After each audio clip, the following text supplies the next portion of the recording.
தோழர்கள் அனைவருக்கும் வணக்கம். நாற்கரப்போர் அந்த ட்ரெய்லரில் வந்து ரொம்ப 2 விஷயங்கள் இருக்குது. ஒன்று வந்து இந்த துப்புரவு பணியாளர்களோட வாழ்க்கை நிலை, அப்புறம் இந்த சமூகத்தில் தொடர்ச்சியாக ஒரு 2 பிரிவினருக்கும் நடக்கிற ஒரு இடையறாத போர். அது ரொம்ப முக்கியமானதாக இருக்குது. இன்னைக்கு தான் வந்து நம்ம இந்த விளையாட்டை பற்றியே பேச வேண்டியது இருக்குது. விளையாட்டுக்குள்ள உள்ள அரசியல்களை பற்றி மிக சமீபமாக ப்ளூ ஸ்டார் இந்த மாதிரி படங்கள் எல்லாமே பேசுது. அது தொடர்ச்சியாக இன்னும் நிறைய பேச வேண்டிய ஒரு தளமா இருக்கிறது ரொம்ப முக்கியமானதா இருக்கு. அந்த தளத்தை தனது முதல் படமா எடுத்திருக்கிற தம்பி வெற்றிக்கு என்னோட முதல் வாழ்த்துக்கள். இதை வந்து யோசிக்காம ஒரு முதல் பட தயாரிப்பாளரா தயாரிச்ச வேலாயுதம் அவர்களுக்கும், இந்த படத்தை திரைக்கு கொண்டு வர இருக்கிற சகோதரர் சுரேஷ் காமாட்சி அவர்களுக்கும் இந்த நேரத்தில் நன்றியை தெரிவித்துக் கொள்கிறேன். பொதுவாக நம்ம வந்து பார்க்கும்போது விளையாட்டுல மட்டும்தான் நீங்க பாத்தீங்கன்னா 2 பிரிவா விளையாட்டை பிரிக்கலாம். ஒன்று வந்து உடல் உழைப்பு சார்ந்த விளையாட்டு, ஒன்று மூளை சார்ந்த விளையாட்டு அப்படின்னு. இந்த உடல் உழைப்பு சார்ந்த விளையாட்டுல பாத்தீங்கன்னா இந்த கருப்பு காயின் இருக்குல்ல, இதுதான் இருக்கும் எல்லா இடத்துலயுமே. நீங்க உலகம் முழுக்க பாத்தீங்கன்னா கால் பந்தாட்டமா இருக்கட்டும், எல்லாத்துலயும் பாத்தீங்கன்னா கருப்பின மக்களும் உடல் உறுதி வாய்ந்த மக்களும் வந்து தொடர்ச்சியா வந்து அதுல சாதனை புரிஞ்சுட்டே இருப்பாங்க. ஆனா இங்க ஒரு பொய்யான கட்டமைப்பு என்னவா இருக்குதுன்னா, உடல் உறுதியா இருக்கிறவனுக்கு வந்து மூளை வந்து இருக்காது அப்படிங்கிறது தொடர்ச்சியாக சில சோம்பேறிகளும் சிலருடைய உழைப்பு சுரண்டி பிழைக்கிற ஒரு கூட்டம் வந்து நம்ப வச்சுக்கிட்டே இருக்குதுங்க தொடர்ச்சியா. அதுதான் ரொம்ப முக்கியமான புள்ளியா இந்த படத்துல நான் பாக்குறேன். இப்ப குறிப்பா விளையாட்டு மட்டும் இல்ல, இப்ப சமீப காலமா பாத்தீங்கன்னா கிரிக்கெட்டோட தமிழ் வர்ணனை பாருங்க, ஃபுட்பாலோட தமிழ் வர்ணனை பாருங்க, டென்னிஸோட தமிழ் வர்ணனை பாத்தீங்கன்னா அந்த வர்ணனை பண்றதுல கூட ஒரு குறிப்பிட்ட கூட்டம் மட்டும்தான் இருக்குது. நீங்க ரொம்ப இரிட்டேட்டிங்கா இருக்கும் அந்த தமிழ் கமெண்ட்ரி எல்லாம் கேட்கும்போது. ஒரு கிரிக்கெட்டை வந்து நீங்க இங்கிலீஷ்ல கேட்கும்போது வேற ஒரு ஸ்போர்ட்ஸ் சார்ந்து இருக்கும். ஆனா இங்க ஒரு எலைட் குரூப் வேற ஒரு கூட்டம் அங்க உட்காந்துக்கிட்டு அந்த கமெண்ட்ரின்ற பேர்ல கூட பாத்தீங்கன்னா தன்னுடைய சாதி வக்கரத்தையும் சரி, சாதியோட ஆதிக்கத்தையும் சரி தொடர்ச்சியாக செலுத்திக்கிட்டே இருக்கு. அதாவது எந்தெந்த இடத்துலலாம் வந்து அவங்க ஒரு சிண்டிகேட் ஆகி ஒர்க் பண்றது இருக்குல்ல. அப்ப இந்த இதுல வந்து நான் ஒரு நீ சொல்ற மாதிரி நான் ஒரு கீழ் அடுக்குல இருக்கிற, என்னை நீங்க வந்து அடக்கி வச்சிருக்கிற, ஒடுக்கி வச்சிருக்கிற ஒரு இடத்துல இருந்து, எனக்கு மூளையே இல்லைன்னு நினைக்கிற ஒருத்தர் இருந்து, எனக்கு மூளை இருக்குடா, என் மூளைக்கு முன்னால நீ நிக்க முடியாதுடா அப்படின்னு ஒரு குட்டி பையனை வச்சு அதை முன்னால கொண்டு வர்றதுக்கு மிகப்பெரிய தேவையான ஒன்றா இருக்குது. ரொம்ப வாழ்வியல் சார்ந்தும் இருக்குது, அதே நேரத்தில் ரொம்ப ஜனரஞ்சகமாக இருக்குது. அதுதான் ரொம்ப முக்கியமானதாக இருக்குது. இன்னைக்கு எவ்வளோ கோடிகள் கொடுத்து எடுத்த படம்லாம் ஒரு 2-3 வாரங்களுக்கு முன்னாடி என்ன ஆச்சுன்னு நம்ம பார்த்தோம். அதோடைய வருமானம் என்னவா இருந்துச்சு நம்ம பார்க்க முடிஞ்சது. சிலர் வந்து அந்த படத்துல என்னதான் இருக்குன்னு பார்க்கணும் தியேட்டருக்கு போன கூட அவ்வளவு பெரிய படம் இன்னைக்கு தியேட்டர்ல கூட இல்லாம கூட போகுது. அந்த மாதிரி ஒரு சூழல்ல இது வந்து ரொம்ப ஜனரஞ்சகமா இருக்கு. அது ஒரு மிகப்பெரிய பிரம்மாண்டமான பொருட்செலவில் எடுத்த மாதிரி ஒரு இதா இருக்குது. இந்த படம் வந்ததுக்கு அப்புறம் இன்னும் நம்ம இதை பத்தி நிறைய பேச வேண்டியது இருக்கு. இந்த படத்தை தயவு செய்து ஊடக நண்பர்கள் வந்து மக்கள்கிட்ட கொண்டு போய் சேர்க்கணும். வாழ்த்துக்கள், நன்றி.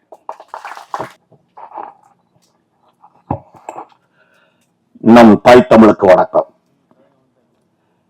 இங்கு குழுமி இருக்கக்கூடிய இந்த நாற்கரப்போர் படத்தை வாழ்த்த வந்திருக்கக்கூடிய அனைவருக்கும் என் சிறந்தாழ்ந்த நன்றி, வணக்கம். நாற்கரப்போர் படம் ஹவுஸ்ஃபுல், இங்கே தெரியுது. ஹவுஸ்ஃபுல்லா இருந்தா மட்டும் இல்ல, ஓவர்ஃப்ளோ. பல ஆண்டுகளுக்கு முன்னதாக தியேட்டர்கள்ல ஓவர்ஃப்ளோ கூடிய செய்தி சில ஆண்டுகளாக இல்ல. ஆனா அது இங்க அறிகுறியா தெரியுது. இதற்காகவே நான் இறைவனை வணங்குகிறேன். இப்ப கூடியிருக்கக்கூடிய கூட்டத்தை பார்த்தா நாற்கரப்போர் ட்ரெய்லர் வெளியீட்டு விழாவுக்கு வந்தது மாதிரி தெரியல, பாரிஸ் ஒலிம்பிக் துவக்க விழா மாதிரி இருக்கு. இதெல்லாம் பார்க்கும்போது ரொம்ப மனசுக்கு இனிமையா இருக்கு. இதை ஏன் இவ்வளவு அழுத்தி பேசுறேன்னா, பட தயாரிப்பாளர் திரைத்துறைக்கு புதியவர், தொழில்நுட்ப கலைஞர்கள் அறிமுகமாகிறார்கள். மிகப்பெரிய ஸ்டார் காஸ்ட் இந்த படத்துல இல்ல, ஆனா இவ்வளவு பெரிய கூட்டம். இதுவே சினிமா துறைக்கு மிகப்பெரிய வெளிச்சம்.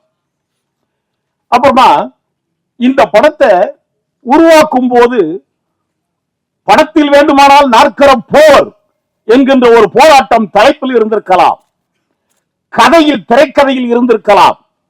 இந்த படத்தை உருவாக்கியதில் வெளியிடுவதில் யாருக்கும் எந்த போராட்டமும் இல்லை என்பதை அறிவித்துக் கொள்கிறேன்.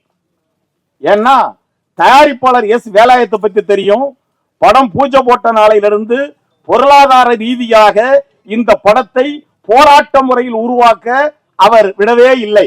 சிறப்பாத்தான் போய்கிட்டு இருக்கு, சிறப்பாத்தான் நிறைவு பெற்றது. இந்த படத்தை வெளியிடுவதில் என்ன சிக்கல்? அண்ணன் சுரேஷ் காமாட்சி உட்கார்ந்திருக்காரு.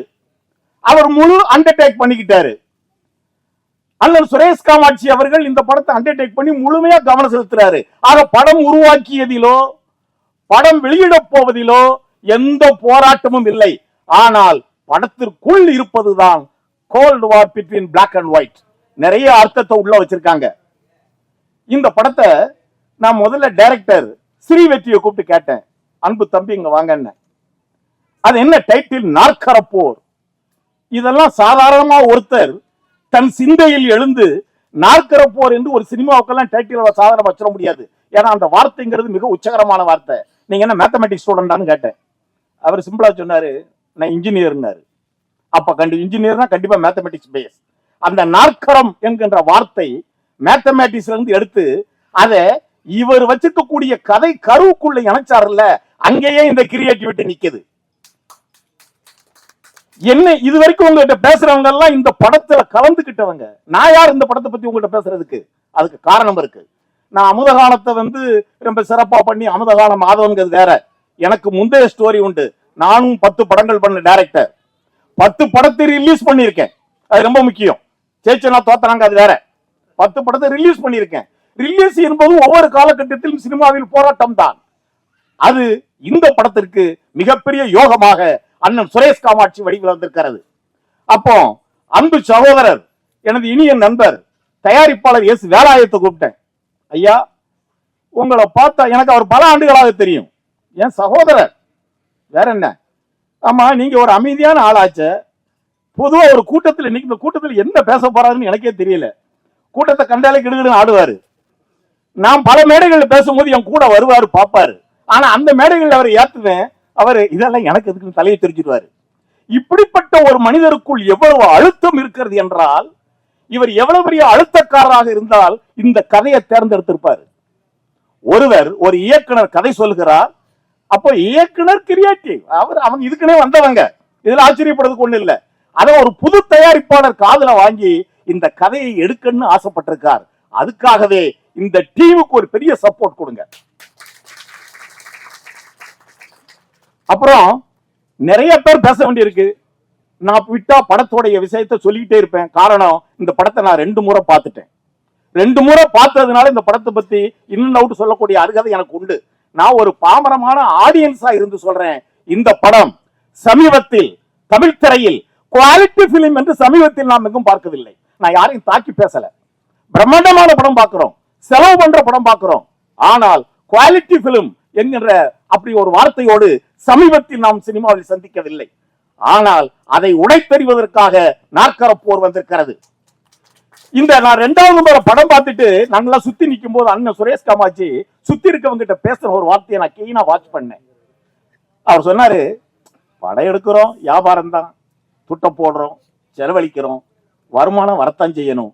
ஆனாலும் சினிமாங்கக்கூடிய ஒரு பவர்ஃபுல் மீடியாவை கையில வச்சுக்கிட்டு ஜனங்களுக்கு யூஸ்ஃபுல்லா ஏதாவது சொல்லணியா, அதை நம்ம நாற்கர போர்ல சொல்லி இருக்காங்கன்னு அவர் 4 பேர்த்து சொல்லிக்கிட்டு இருந்ததை நான் பின்னாடி நின்று கேட்டுக்கிட்டு இருந்தேன். அப்போ அந்த அழுத்தம் இந்த படத்திலே பதிவாயிருக்கிறது. அவர் மிகப்பெரிய அனுபவஸ்தர். ஆக இந்த படம் அவருக்கும் மிகவும் பிடிக்க போய்தான், ஒரு நல்ல படமா இருக்க போய்தான் அண்ணன் சுரேஷ் காமாட்சி இதை கையில எடுத்து இதை சப்போர்ட் பண்றாரு. அண்ணன், நீங்க பண்ணிக்கிட்டு இருக்கக்கூடிய இந்த சப்போர்ட்டுக்குள்ள சாதாரண சப்போர்ட் இல்லைன்னு. இன்னைக்கு சினிமாவோட நிலைமை தலைவிதி எல்லாத்துக்கும் தெரியும். இன்னைக்கு திரைப்பட தயாரிப்பாளர்கள், விநியோகஸ்தர்கள், திரைப்பட வெளியீட்டாளர்கள்லாம் சேர்ந்து ஒரு கூட்டமைப்பு ஏற்படுத்தி நேற்று இன்னைக்குல இருந்து எவ்வளவு பெரிய செய்திகள்லாம் போய்கிட்டு இருக்கு உங்களுக்கு தெரியும். மிகப்பெரிய பிரச்சனையில சினிமா உலகம் சிக்கி தவித்துக் கொண்டிருக்கிறது.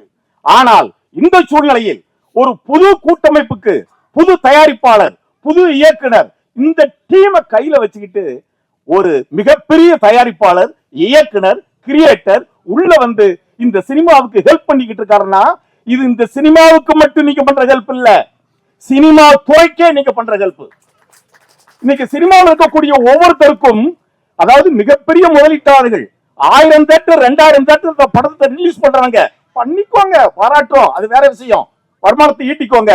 ஆனால் சினிமா பிழைக்க வேண்டும் என்றால் வேலாயுதம் மாதிரி, தம்பி ஸ்ரீ வெற்றி மாதிரி இவங்கெல்லாம் இது மாதிரி புது ஆட்கள் வரவேற்கப்பட வேண்டும். அதற்கு அண்ணன் சுரேஷ் காமாட்சி மாதிரி அத்தனை பேரும் அவங்களுக்கு அவங்க உதவி செய்யணும்னு கேட்டுக்கிட்டு ஒரே ஒரு பாயிண்ட் மட்டும் இந்த படத்துல சொல்றேன். இப்ப எல்லாரும் என்ன பாருங்க, இந்த படத்துல கதாநாயகி அபர்ணதி ஒரு போஸ் ஒண்ணு இப்படி காட்டுவாங்க, பார்த்திருப்பீங்க ட்ரெய்லர்ல. அந்த போஸ் சாதாரண போஸ் இல்ல. இன்றைய டேட்டை குறிச்சு வச்சுக்கோங்க. நான் இப்ப சொல்ற வாசகத்தை நோட் பண்ணிக்கோங்க. உலகமெங்கும் அனைவரும் வைக்கின்ற போஸாக மாறப்போகுது இந்த போஸ். அப்படி கண்ணத்துல அப்படி கைய வச்சு லெஃப்ட் பிரெயின்ல அப்படி தட்டி, அந்த ட்ரெய்லர்ல பாத்தீங்களா ஒரு ஷாட், அப்ப அபர்ணதி கொடுத்த லுக் இருக்குல்ல, அதுதான் இந்த கதையினுடைய கம்ப்ளீட் பொட்டன்ஷியல். இந்த போஸ் இனிமேல் யார் வைத்தாலும் இந்த உலகத்தில் இது நாற்கர போருக்கான பேட்டன் ரைட்ஸ் என்று சொல்வார்கள். இனிமேல் இன்னும் 100 ஆண்டுகளுக்கு இந்த போஸ்ல யார் வந்தாலும் இவன் நாற்கர போர் படம் பார்த்துட்டு வைக்கிறான்னு நீங்க எல்லாரும் சொல்லுவீங்க. இதை நான் சொல்லுவதற்கு இந்த ட்ரெய்லர்ல இதனுடைய முழு அம்சம் புரியாது. இதை நீங்க படத்தை பாருங்க, நான் ஏன் இந்த போஸ இவ்வளவு வலியுறுத்தி சொன்னேன்னு உங்களுக்கு புரியும். நிறைய பேசலாம், நிறைய பேர் பேச வேண்டியிருக்கு. வாழ்த்து வந்த அனைத்து இதயங்களுக்கும் என்னுடைய நன்றி கலந்த வணக்கம்.